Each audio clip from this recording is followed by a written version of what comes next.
Hello, everyone, and welcome to Conversations with Gofaone. I'm Gofaone Modise, and today we are at the live recording of the Conversations with Gofaone podcast.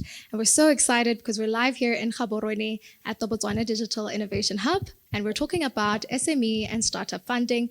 I'm joined by an incredible panel with an even more amazing guest, an audience rather. Yes, that's what we have, an amazing audience. As you can see, I have a mic with me, so I know it's a little different if you're watching, but it's all well and good. We're about to have an exceptional conversation about startup funding and SME funding as well. So the conversation about today's conversation is essentially not just about what's needed to get funding, but what ensures that a business is profitable and scalable and actually contributes to our economy. I have this incredible panel here. Hi, audience, just for the thanks. Awesome. And I would just like to start off with you, Mark. And I have a very long question, actually, and I'm going to read it for you because I think because of the work that you've done and how much you've been able to amass with Vision 2030, I'd love for you to just quickly take us through what Vision 2030 is and what you've been able to do with it. Thank you for having me. Hello, everyone, and thanks for having me. First time in Botswana. The Vision 2030 Fund is sort of the child of the Vertex ecosystem. We began in 2017 with a summit program where we wanted to allow what a vertex means, similar to your word converge, that those with resources would come to a place and connect with those who need access to those resources, whether it was capital or mentorship, intelligence, experience, exposure, networks, you name it. We wanted to create a space where young or underserved entrepreneurs can access that. Now, imagine that when you're putting a summit together and you're working with entrepreneurs who are supposed to present themselves in such an environment, you realize that these entrepreneurs need some polishing. We're in Botswana, so I will use diamond terminology. But to polish them, we required them to go through an incubator process first. It was a 10-week program. Every single week there was a new subject matter, getting them investment ready, so that we were confident that when they took the stage at our summit and they pitched in front of investors, they could get, the right level of support. It was a very early stage, so we were more focused on pre-seed, getting them into accelerator programs as well. And we saw success with that. But I was overseas. I was in London at the time. So I moved back to Africa, brought the brand with me, and I tried to replicate that ecosystem. Can we have a program where we're incubating startups, and then at the end they pitch to investors? And let's see if that converts into investments. But we realized that it's not that easy here. We had a great program, but the best we could offer startups was to enter accelerator programs. And at the end of the accelerator programs, we had a success story in that year. It was 2018 actually, that a startup was looking to raise $50,000 in Kenya.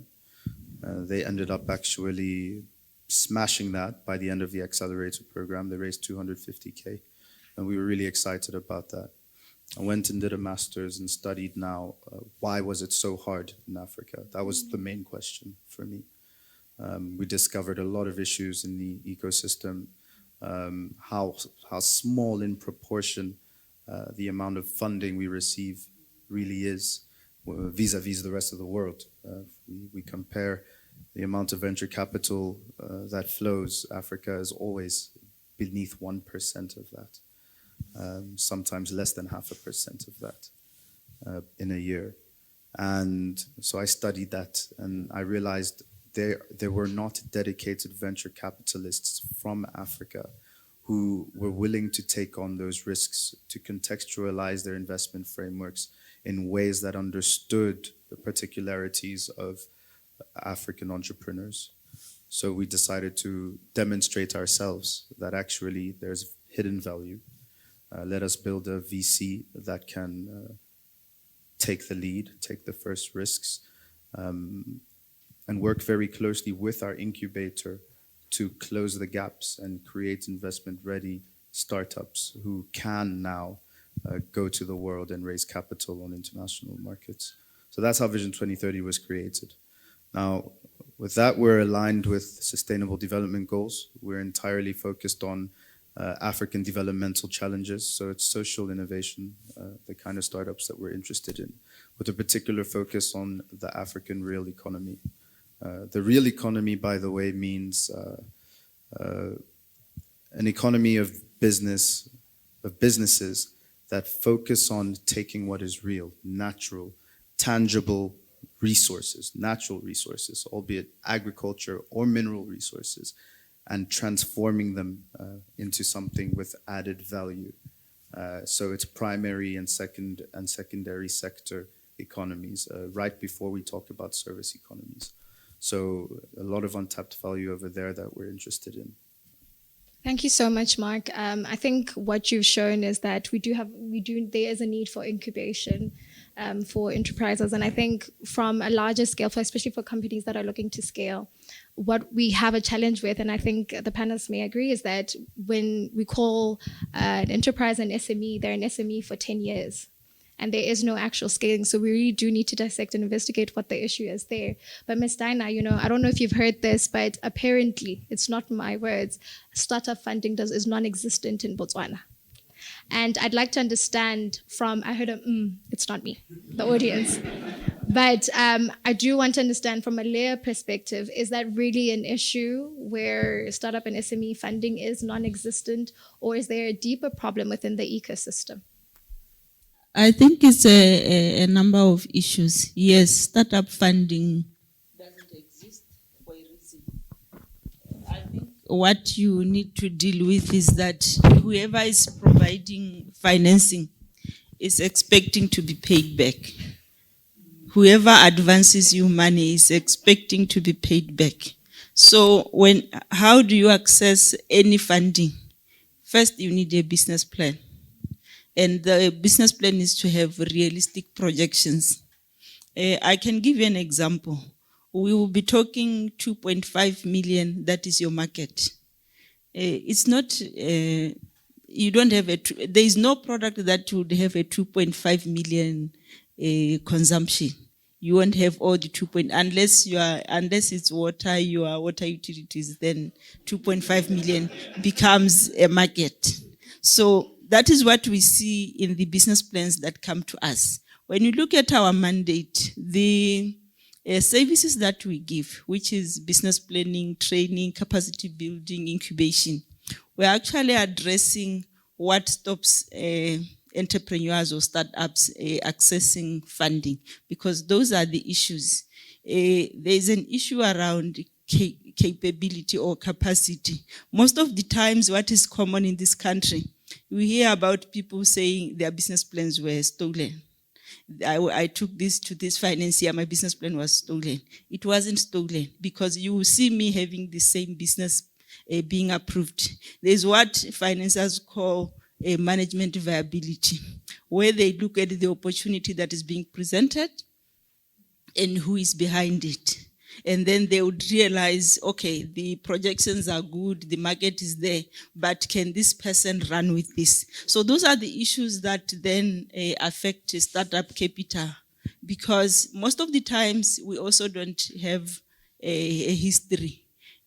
What financiers are looking for, it's what is your relationship and history with money? And if you are unable to demonstrate it, the banks are also holding the public money.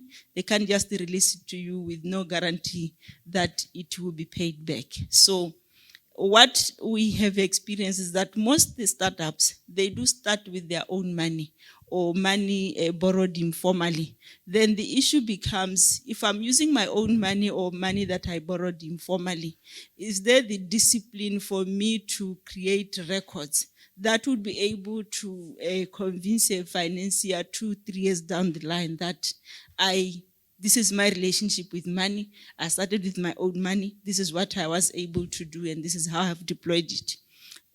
The issue we have with such informal financing is that SMEs don't keep those records, startups don't keep those records. And it's very important because that is all that you have that you would need to be able to demonstrate to the next financier who is going to be funding you to help you grow, to demonstrate that how you have related with funding that has been placed on your hands. I think those are the key issues that stop startups accessing money right away. Yeah. Thank you. Thank you so much. And then from you, Gabo, you're not new to this digital innovation game. You've been about it and you've spoken about it for years and years, even before becoming CEO.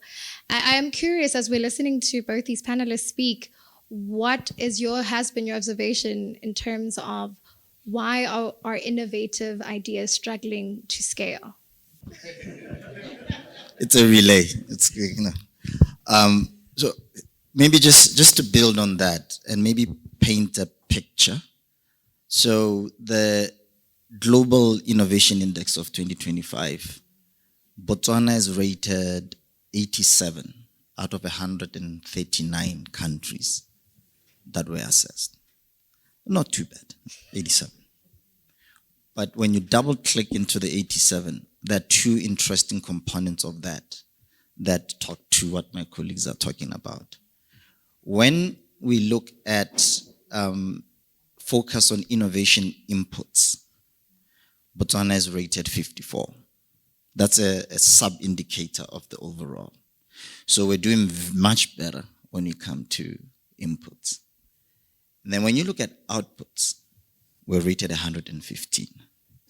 So when you combine those two, it moves up to 87.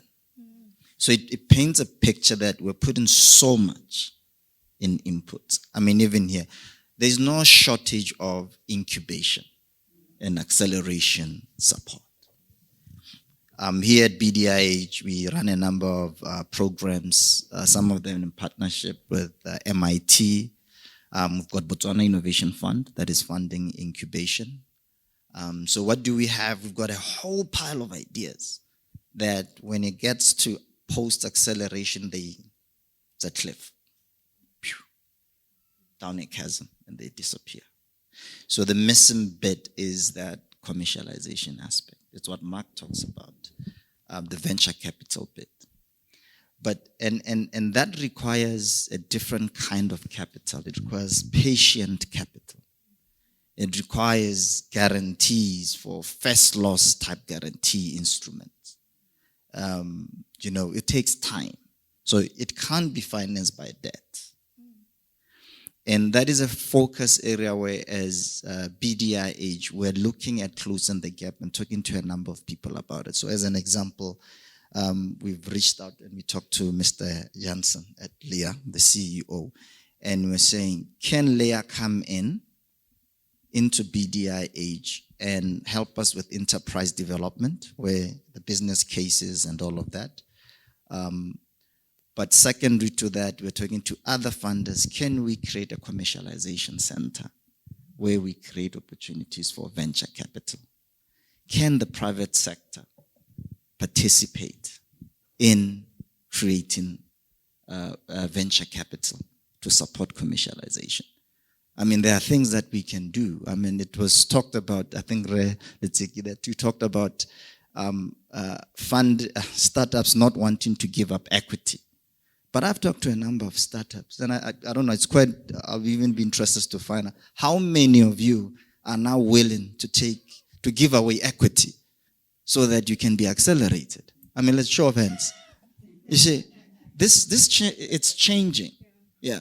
So even at BDIH, I don't know if you are aware, I mean, if you look at the investment here, we're sitting on a 1.2 billion Pula asset in terms of this icon building. So some of the conversation we're having with our shareholders is, can we leverage our balance sheet to raise capital so that we can begin to take a stake in some of these innovators? So I think so that's the challenge. The challenge is just simply that there isn't players in the commercialization space where they bring in patient capital that takes time, that provides first loss guarantees, core investments, and equity, rather than looking at debt. And there are things that we'll be looking at doing. I hope to create a fund, venture capital fund. Nasim, talk to Nasims of this world.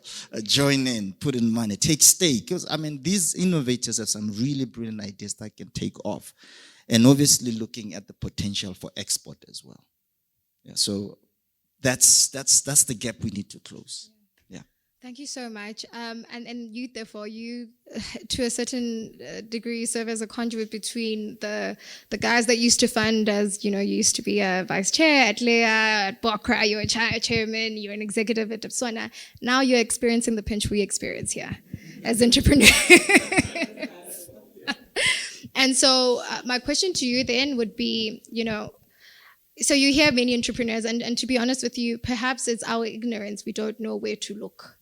You hear many entrepreneurs here will say, there's no funding. They're rejecting us all the time. Then you hear investors say, there are no investable businesses. Where do you think the disconnect lies based on where you are now currently, having had served in two parties? I was hoping you'd ask me an easier question because you called me last. And I was just reflecting. When you look at the sitting arrangement, you see who was invited last. But as one of the things I'm learning as an entrepreneur is you must never waste a good crisis. So it just so happened that you have my good side now. So I think differently. You know, having been in those positions, I think the funding is there. The funding is there, and by and large, I don't think that's the problem. I also think there isn't a lack of capital. And where I want to distinguish that is the funding is when we go and ask for money as entrepreneurs, are we investment ready? And you spoke a lot about that let's drill it down to a very personal level. You're going to ask for money from a friend or a family. You tell them I want 20 pula. This is what I'm going to do with the 20 pula, and this is how I'm going to make sure you get your 20 pula back. It's not different in business.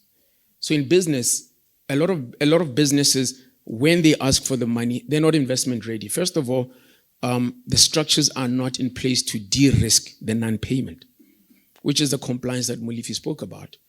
And if I'm going to give you money, I need to know that you've de-risked the non-payment.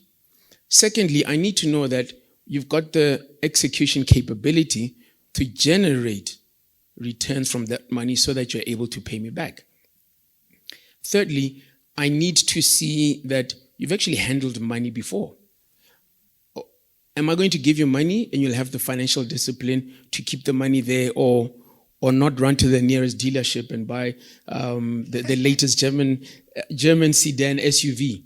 So I need to see the financial discipline. I also need to see the capability. So for me, that is why my view has always been very clear that the funding is there. Yeah. It's just that when we ask for the funding, we are not ready for it. We do not tell a good story about why we need the money, how are we going to protect the money, and how are we going to pay back the money. Yeah. Capital. Capital doesn't improve a business. It's the fundamentals that improve the business. You could give me 1 million pula today. If my processes, my systems are not working, it's not going to fix that. It really won't. And one of the questions you must always, and I ask myself this question every day, because as a new entrepreneur, I got into this thing. Yeah, no, I need money. I need to do this. And the question I ask myself in the morning is always, if I get 2 million, what am I going to do with it? And that's the question that you need to ask yourself, because we've just gotten obsessed with, I need funding, I need capital. And the thing is, you need the fundamentals. Do you have a good value proposition? Is there market access? Is there demand for your product or service? Because I can tell you could give me 10 million pula today. If Treehouse is broken as an entity, as an enterprise, it's not going to improve anything. So for me, my view is, funding is not a problem. It is, and probably I think you spoke about introspection. I'm not sure if it was you or Mulifi, that when we think and talk about funding, it is more incumbent on us to persuade the funder that we're ready. It's not for the funder to come with this word of cash and throw it around, because they have an obligation to do that. And capital entrepreneurs, always ask yourself the question is, are your fundamentals right? And if you were given 5 million Pula today, what are you going to do with it? If you don't have an answer to that, then you're not ready for funding, then you don't need capital. Yeah. Geez, Stefan, that's too Can much. Yeah, sure. I'm so overwhelmed. I come a long way with them. I agree with, but funding might be there, but it's fragmented, and it's very difficult for people who don't have systems yet to access it. Yeah. I mean, we're not talking about startups. I think you're right, but we can't expect startups with a brilliant idea who just been accelerated or incubated to have the systems. You see, so we have to partner with the layers to help them build the systems. As BDIH, we recognize that, as Stefan was saying, we have to build the structures to de-risk capital, but we do need to provide capital that doesn't require someone with all the systems, the structures, the governments, but we walk with them to build that. And what I'm saying is, absolutely, we need, so as BDIH, our job is to create the structures to help tech startups build the systems so that they can be investment ready. But in building those systems, we need to be working with them, and someone needs to be funding that journey. And there isn't funding for that type of journey. And I think that's important. And it's something that I think we need to create. As Mark was saying, venture capital is non-existent in our region. Why? Why aren't our private sector interested in being able to take stake and fund some of the innovations that flow through here? Or is it us, BDIH, who are not providing the structures to be able to expose them to the private sector such that they can set up the sort of capital and the funding? So there's a part that we need to do to be able to make sure that we can assure potential investors. There's a job we need to do to bring potential investors.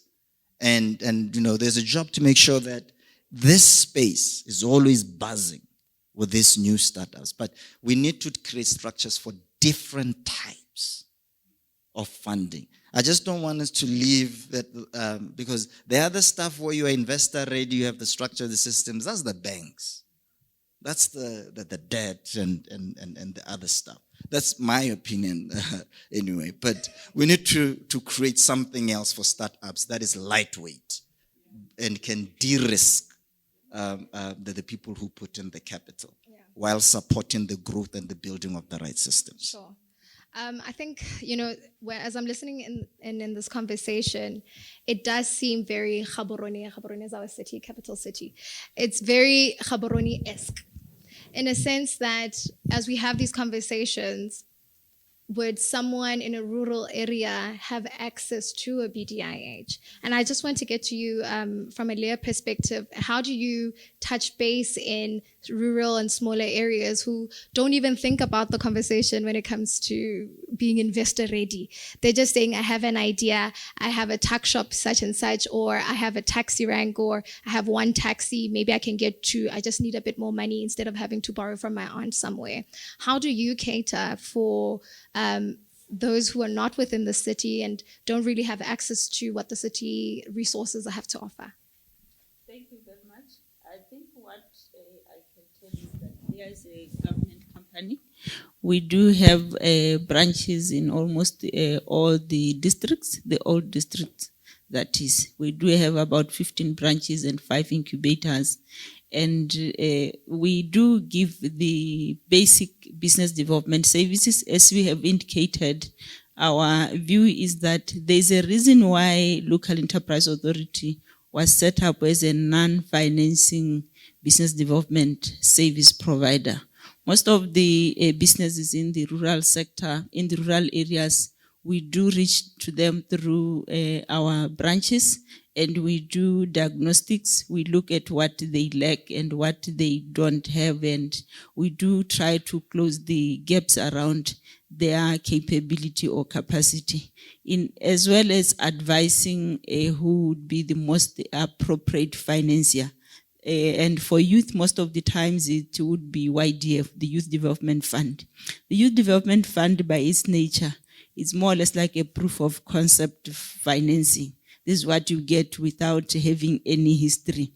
And what you do with your YDF fund, which is half a grant, half loan, what you do in the first 3 years will determine whether you will be able to attract financing from anyone in the next 5 or 10 years. So this is the time where most of the businesses collapse. If you have been able to score some funding from anyone within the first 3 years, if you don't set up the necessary structures that they have talked about, the business will go down. And literature suggests that 70% of startups actually do not exit the value of death. So if the 30% that exists with our support and hand-holding, then we are able to look for additional funding.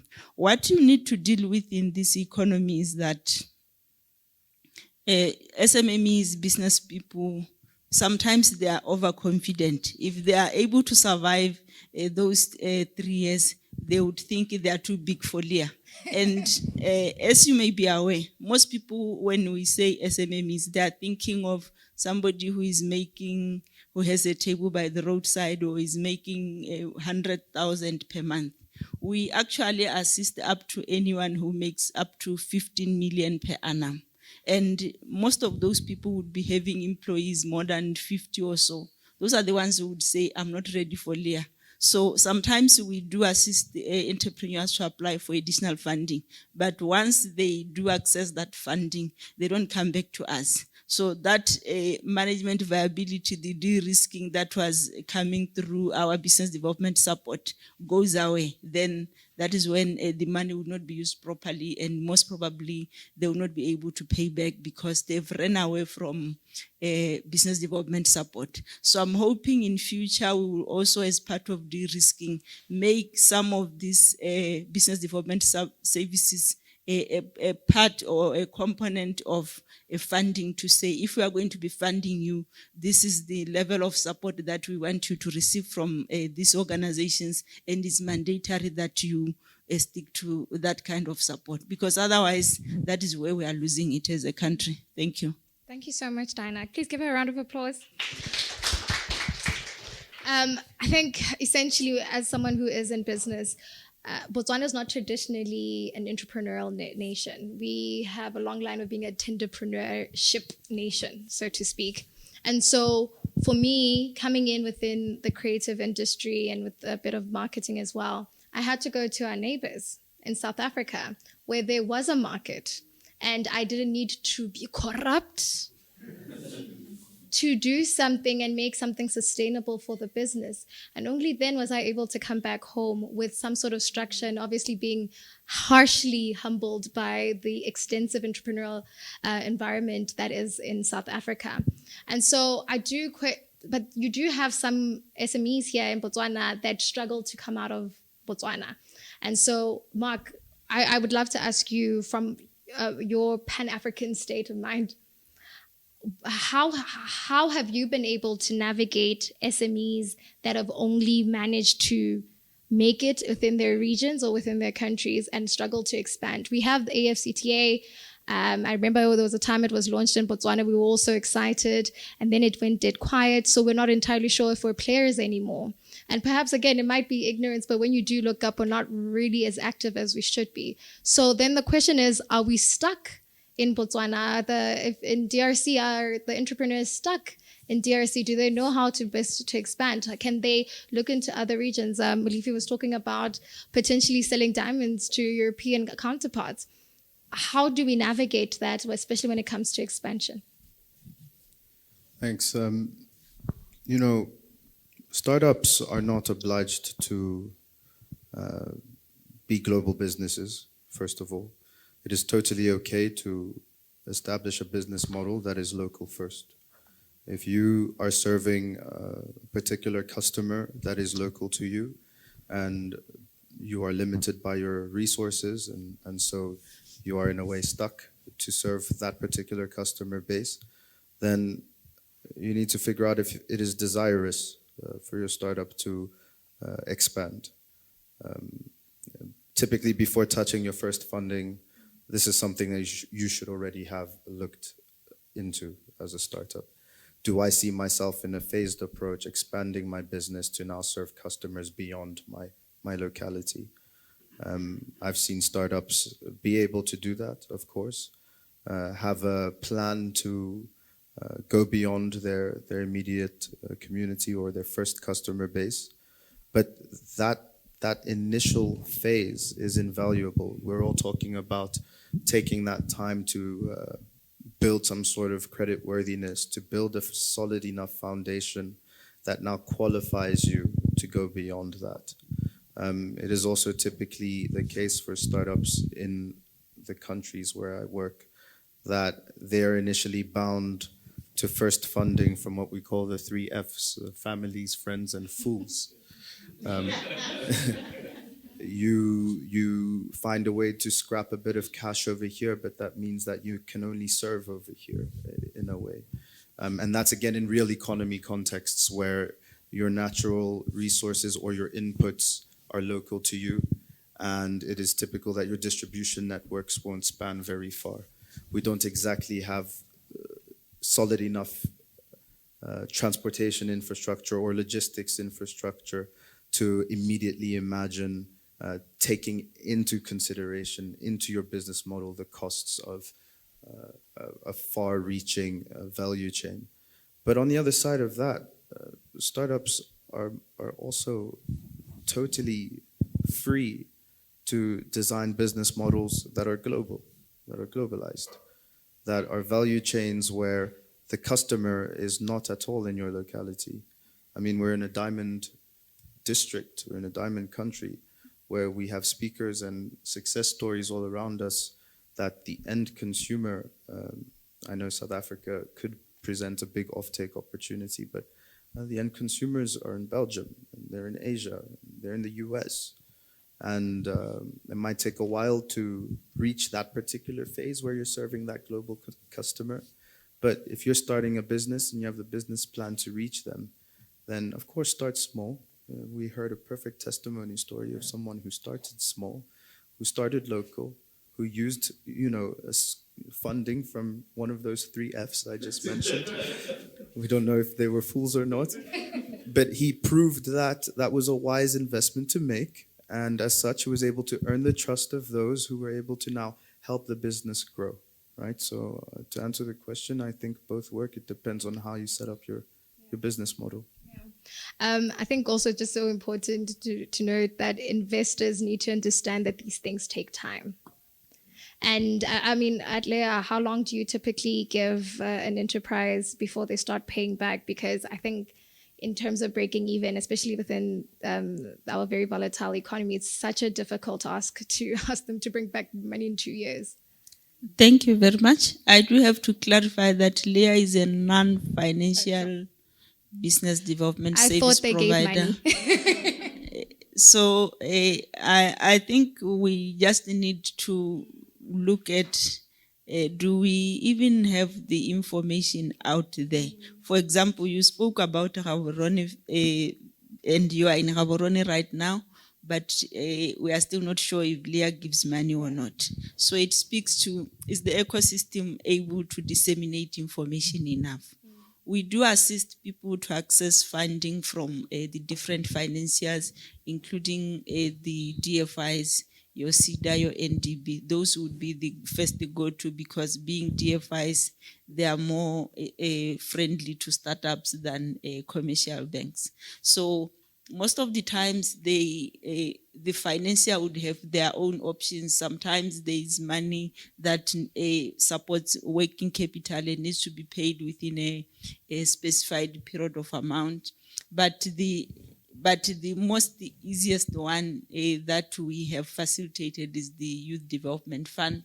That one, it depends on when, if it's a chicken business, once they start selling, they are required to pay back something. Yes. And you, therefore, I keep going back to you being able to transition from corporate, being the one that I wouldn't necessarily say approves who gets funding of sorts, but some level of support, and the projects you had facilitated whilst at Depswana. On a separate platform, we had a conversation about how you had a reality check on the realities of entrepreneurship and how certain demands that certain corporates or investors had are somewhat unrealistic. So what has, in your journey thus far, which has been under 2 years, I think? Yeah, just about over a year. What has been the most surprising element of this entrepreneurial journey for you, especially in Botswana, in comparison to our neighboring African countries? And also, how do you best think that it'd be, especially now and looking how the economy is for Botswana, how best does one navigate this entrepreneurial journey, especially if they're not stuck between, do I need incubation now? Do I need funding now? Am I investor ready? Where do I fall? Because these are very integral questions before we even think about scaling. Yeah, strategy is everything. Strategy is everything. So my experience in corporates, how corporates are set up is normally you'll have a few people go away to a nice place, retreat, have a strategy, develop a strategy, come back, and then there's a whole process of cascading. You cascade it from the first, second level, third level, and there's a bit of change management. And normally that probably takes all of 6 months, 7, 8 months in a year. But what is more important, what is actually important, the fundamental is execution. So what I've learned and from the boardroom and corporate is that we spend a lot of time on strategy and less on execution. And in entrepreneurship, it's the other way. It's probably Pareto principle. 20% strategy, then you need to execute. And I think that the great thing about execution in enterprises, it gives real-time feedback. The failure is not insulated. So in a corporate setting, the failure is insulated by a balance sheet. It's insulated by processes, by other people. So it really takes a lot. I mean, a company can, you could see a corporate company fail over a period of 20 years. Jeez. Yeah, because of that insulation. But in corporate, in entrepreneurship, that failure can hit the bottom line instantly. So the difference I've seen is that whilst strategy is everything, we need to execute. Currently, we're in a constrained economy. You can't spend a lot of time in an analysis paralysis of, do I move in this direction? Do I move in this direction? You need to act. You need to execute. And the beauty about it is that the failure is possibly the best thing that you'll get out of that execution, because it is feedback, it is instant feedback, and you know that, okay, that's not the direction. I need to move in this direction. So for me, that is the greatest lesson I've learned. The second lesson is obviously in corporate, having gone to the higher levels, delegation. Delegation. So you start a business and you remove yourself a bit too quickly if you're transitioning from corporate. Because of over-delegation, you hire a whole lot of people. You've got a finance person, you've got an HR person, you've got an HR person that monitors the HR person. But that's not how enterprises work. Enterprises work very differently. You are everything, all of those things in the immediate period of the business. But now going back to what I think then also becomes an obstacle is that as a founder, you need to know when to stop being everything. Yeah. And that's the tricky bit, because earlier I spoke about when you're investment ready, having to have systems in place and processes and all of that stuff. And Gofaone, the reason why that is important is currently it's also the reason why you get SMEs that have been SMEs for 10, 15 years, because the founder now stands in the way of the business. Yeah. So what you scale, you don't scale individual effort. You don't scale, therefore in Mount, therefore in Francistown. You scale a repeatable model. So we need to quickly move ourselves out of the way of the business. It's important to be everything so that you understand, you learn the fundamentals, but you quickly have to move away. Right now, one of the most common feedback I get from people is, I'll get a WhatsApp, I'll get a call, oh, I've been at Treehouse 3 times this week. I haven't seen you around. And it sounds like it's a very bad thing. And where I'm sitting, I'm like, that's great. It means I've actually built an enterprise that is starting to function without me. Yeah. So for me, those are my greatest 2 lessons, Gofaone. It's that while strategy is important, execution is better. Yeah. And that as the founder, you need to know when being a founder becomes a curse. In certain instances, it's called the founder's curse for a reason. Yeah, sure. I think I'm going to let that simmer, and I'm going to have a connecting question for you, Mark. But for now, I just want to go back to what Ms. Dinah was saying when she was clarifying what Leah is about. And I want to go to you, Gabo, on VDIH. You know, people see VDIH as a science park, but there is a broader vision to it. And actually, interestingly enough, one of your colleagues, he said to me, are you going to ask Gabo hard questions? And I asked him, what are hard questions? He's like, where is he taking us? And I'm like, he just got in. Let the man see what's going on. So in clarifying for us, you know, as therefore he talks about strategy, as he talks about a growth plan and execution, what role then does BDIH play? Yeah, I almost wanted to go back to the finance. Let me start with so we're working very well together. Collaboration. Yes, that's what we're talking about. So BDIH was supposed to be the meeting place. You've got convergence. This is the convergence center for innovation, the greatest ideas. Botswana has to solve some of our greatest challenges. It's supposed to be a meeting place. It's a platform. The people who own BDIH are the universities, are the startups, are the innovators, the research institutions. They should be flowing and packed in here. You see? So one of the things we're with the team and we're reflecting on our journey and some of the things that might have gone wrong. I think let me first just say, let's acknowledge that the innovation community is not very happy with BDIH, correct? There's a sense that we might have digressed from our mission, correct? Yeah. As an example, we've got a registry of innovators, and our current business model, when an innovator wants to use this place, they have to pay for a room, and otherwise they have to write a letter to my office to approve sponsorship, which means as BDIH, we found ourselves in terms from a business model point of view playing where Treehouse is playing. But that's not where we should be. You see, so yes, we've got a challenge that as a government institution, we are being asked to make sure that we come up with plans to be financially sustainable and without having to depend on government funding.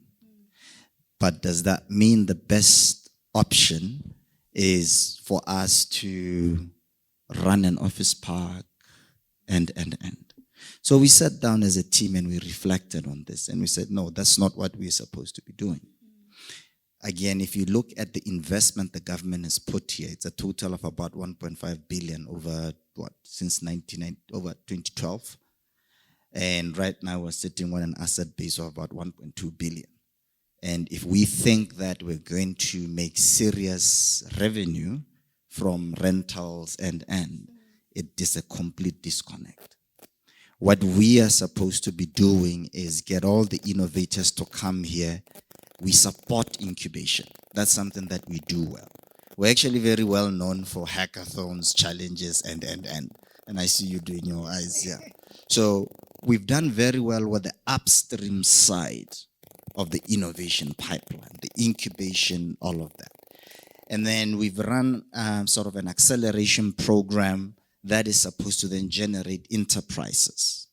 So when you look further downstream, that is where we need to shift our focus because we've done enough of the incubation.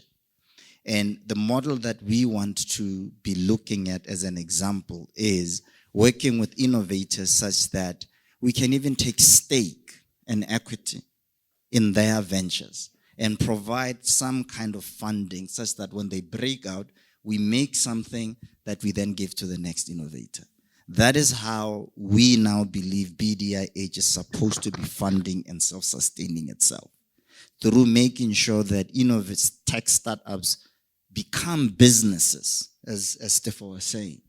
And by becoming a business, as they generate revenue and profit, we get something out of it because we are an equity partner.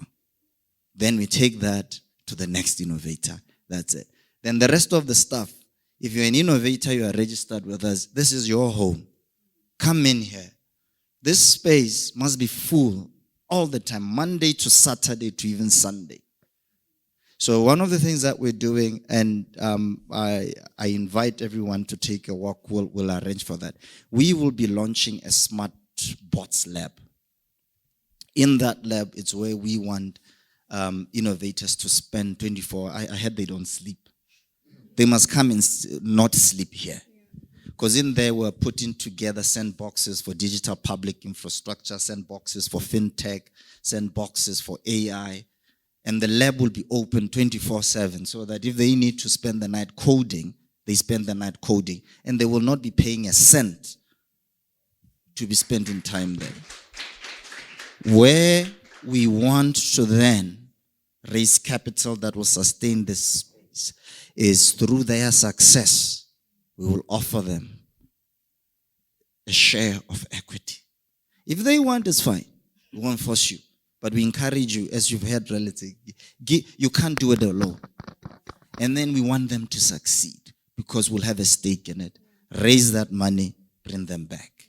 And that's where we want partnerships with Leah to help us with the enterprise development element. We don't want to try and do it ourselves. Leah is a better place to do it. How do you begin to shape startups into a proper business that have proper system, governance, and that? We'll be discussing about as well, Ministry of Investment and Trade. How do we create African free trade corridors for our tech startups into Africa? Because we've got a population of 2.5 million people. So that can't be the only market. The market has to be external. So we must gear our startups for export. So yes, we're a science park, but most importantly, remember that we're a special economic zone, which means setting up here, you've got a lot of incentives, 5% tax versus 22% corporate tax, and there's so many other things. So it's an innovation district that operates in a special economic zone. And I am here to tell each and every innovator out there, we are back in business. Come home. Come home, and let's build the next growth engine of this country and the continent. Thank you so much, Gabo. And before we close, I just have one more question for Mark and Dinah. Mark, you've worked with several businesses across Africa. How have you been able to assist, or how have you seen SMEs transform from being survivalists within their space? Because especially where economies are not necessarily the most not necessarily the most stable, where they're not getting the funding that they thought they would, they haven't broken even in the past 6 years, and so on. And then you kind of get to a point where you're moving hand to mouth, basically. You're just trying to feed your employees, you're trying to have a roof over your head. And like Defoe was saying, there's a lot of strategy that happens, but when it comes to execution, we're all kind of looking around because most of us have plans and not a strategy per se. So what kind of transformation do you see? What does transformation in practice look like when you're transitioning from a survivalist in the SME space? Okay. I'll give an example, I think, of a venture that we're assisting right now. A year ago, when we were in Abidjan at the African Development Bank annual meetings, we were celebrating as the DRC the launch of our guarantees fund. So, or rather the launch of a partnership between our guarantees fund and our fund for the promotion of industries. Those were two services that sat under our ministry at the time, where this collaboration allowed first-time entrepreneurs to benefit from up to $50,000 in guarantee coverage from one institution, and then for that $50,000 to be given to, or to be lent to, at very low interest, even blended actually with some equity, to be provided, to be invested into the startup by the second institution. So up to 50K from one application was made available to first-time startups. Now, when we got back to Kinshasa from the Ivory Coast, some of those clips made a buzz in Kinshasa, so I got a lot of phone calls. And there's one particular startup who specialized in helping smallholder farmers access markets in the cities. So these guys would deal with the challenges of going up country where there's not much road infrastructure, and they would do the buying or the sourcing and carry that all the way down to Kinshasa and get those crops into, you know, the big chain supermarkets. This is a very cash-heavy business, very informal in the sense that it's difficult to trace, difficult to do accounting correctly. But what I did then was I took the startup and introduced them first to a service that specifically is sort of like the Leia of the DRC. We called it ANADEC. They specialize in entrepreneurial development. So put them with one of the advisors at ANADEC. I give you guys 2 weeks. Just please get the pitch right, get the presentation right, get the materials, get a business plan that speaks to, here's the checklist from the guarantee fund. Just double check that everything's in order. I know you trade. I know you have a bit of cash. I understand that you have a value chain here and that you have real customers. So just fix this up. Make sure you tick all the boxes. They did that after 2 weeks. And then we took them to the guarantee fund, gave them an advisor from the guarantee fund, and we said, okay, well, here's a startup who has actually gone to the Leia of the DRC. They have been validated. They have something now. Please read through these materials, and can you figure out together the best support you can provide them? Now, they didn't get a full 50K. They got about $30,000 guarantee coverage, and that turned into $30,000 of capital injection into their venture. I still call them first-time startups because they had never obtained any real funding. It was all bootstrapping, the 3 Fs, and you know, just scrapping their way through, getting a little bit of cash, a very small profit margin, and repeating the cycle. So here comes a major capital injection that allows you now to send up an extra truck, extra 30-ton truck. It allows you to also procure enough maize to fill that truck. And it allows you to come back and to honor a bigger contract. And they've been able to now repeat that for a year. And they've come back to me now saying, Mark, I think we're ready now for some proper venture capital. You know, we've got a balance sheet, we've done our accounting correctly, we've obtained a guarantee, we've financed and we've paid back what we should on that guarantee. We've come good on our debts, and our customers are asking us to do more now. So the next steps now is saying, okay, you've used the public services that are available correctly.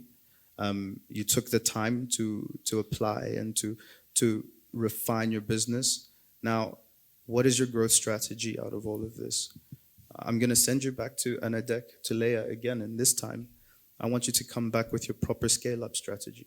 How are you going to now obtain funding and deploy that capital in a way that's not simply I buy and I sell more? It's now I'm considering market shock, I'm considering vulnerabilities, I'm considering technology, I'm considering a leaner system, I'm paying attention to the talent that's in my business. How are we now going to scale this? Are we diversifying into new crops? Is it still just going to be maize? And behind all of that, I'm also challenging them where I'm willing to invest personally to say, I will invest if you have an initiative to formalize the farmers who you're working with too. Development is about paying attention to those metrics. We're paying attention to not only how much capital we're putting into a place, but into the opportunities that come with that. Are you formalizing these guys? Are these real companies too? Those guys actually got rejected contract financing, which is something we spoke about earlier, because the supply side was so informal. If you want to get contract financing for such a business where you have a purchase order but you don't have the capital to fulfill it, those financiers will pay attention to where you're going to source from. They're going to go down there and they want to know that these are compliant suppliers. So go and create a program now to take those guys with you. And let's see if we can change an entire community of farmers as you grow your business too. Sure. Thank you so much, Mark. And for you, Dinah, how does transformation look like in practice when it comes from when you assist businesses to move away from being survivalist ventures? Thank you very much. As Leah, one of the activities that we do at enrollment is that we do a little bit of psychometric profiling of the promoters. That helps us to understand and decide what kind of interventions you require. But being a government-funded company, it's a difficult space to be in, because at the end of the day, you are required to help all Botswana.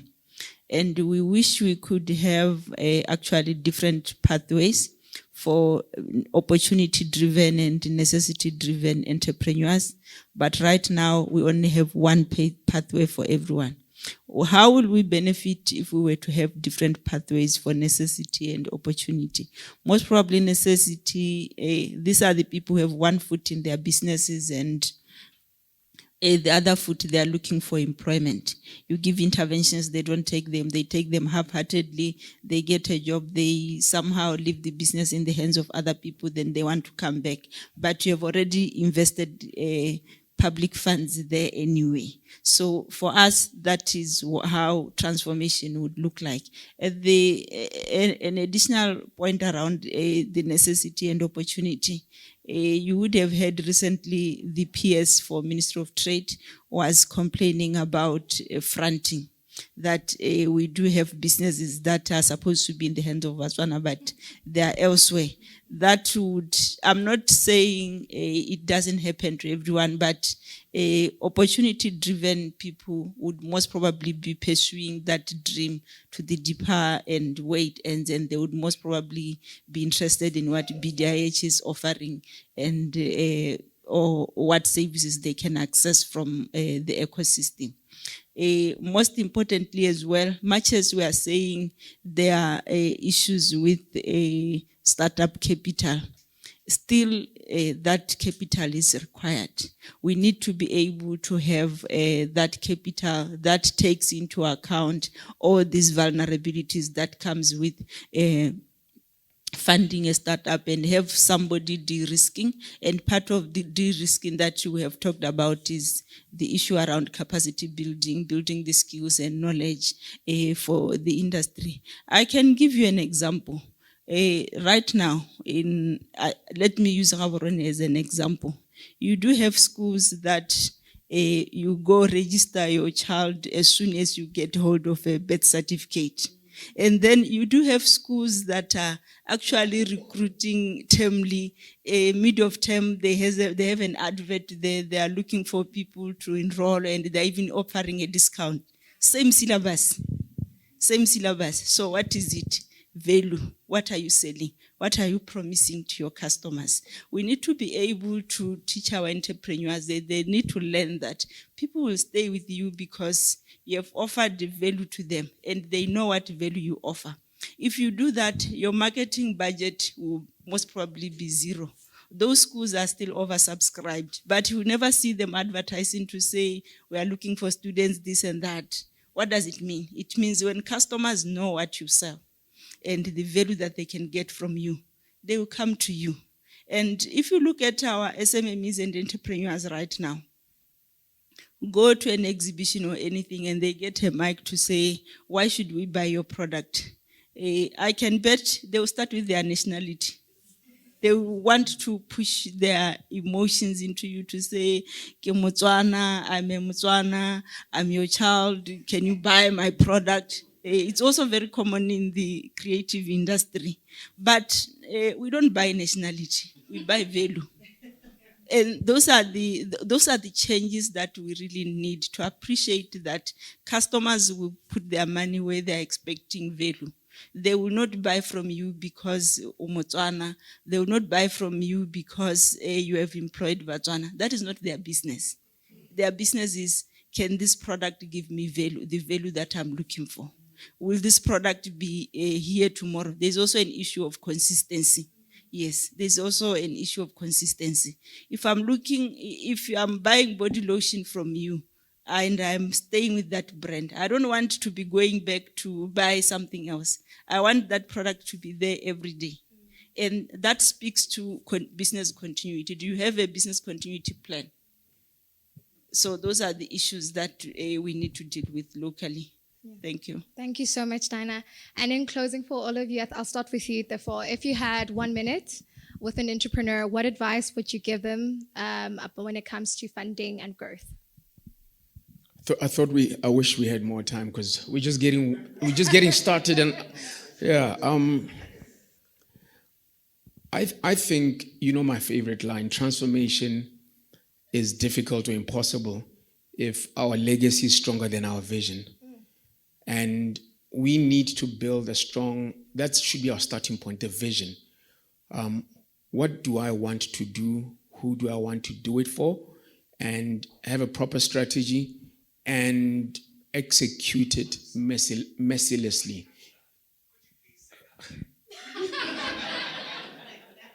And make the best use of technology.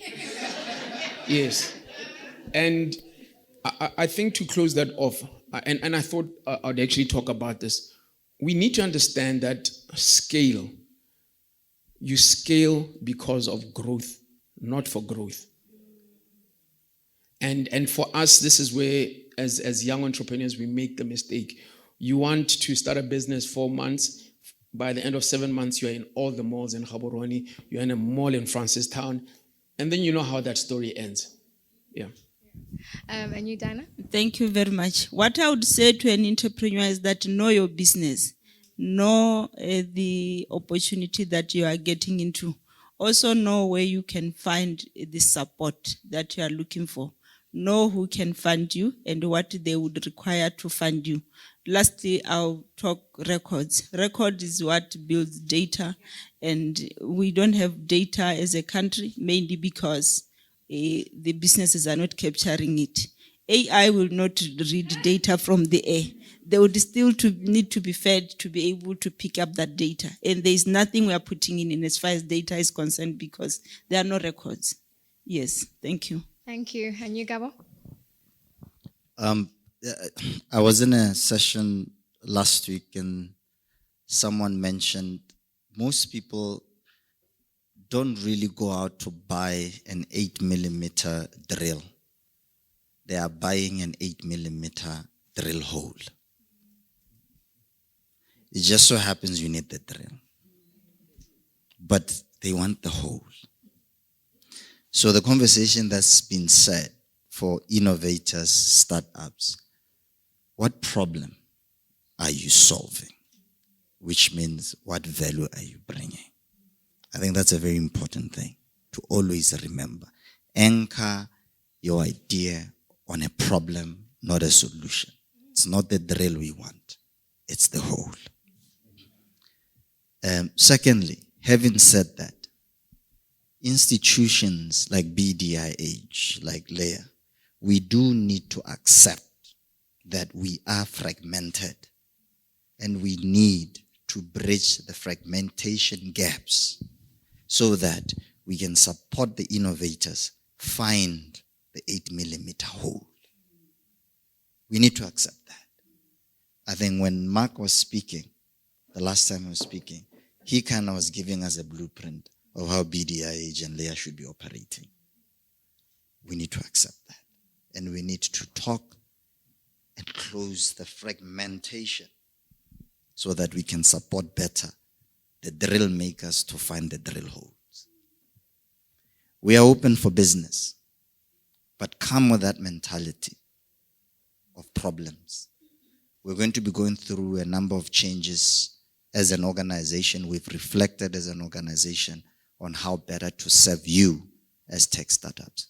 And one of the areas that we understand collectively we need to solve is how we solve the funding gap post the upstream exercise of incubation and acceleration, and helping you build proper enterprises with the right structures, governance, and systems.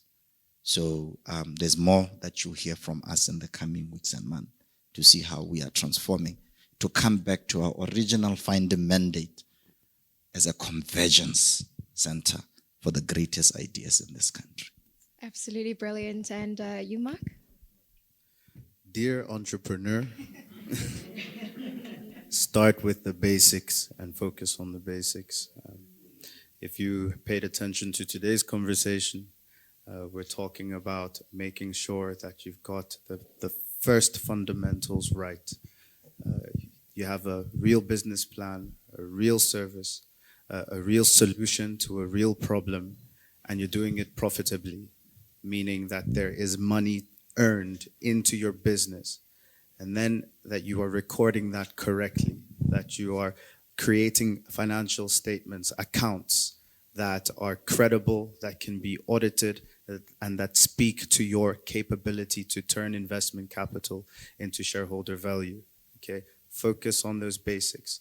Once you've done that consistently and you haven't jumped the gun into growth, take those materials, take that proof with you, and pay special attention to where you're looking for money from. Not every investor is for you, and not everybody with capital wants to invest in you. Go where you're wanted. Go where the capital is. Go where the investment for your business exists. Start with friends, families, and fools. But take it further once you deserve it, and be honest with yourself when you deserve it. Thank you so much. A round of applause for our audience.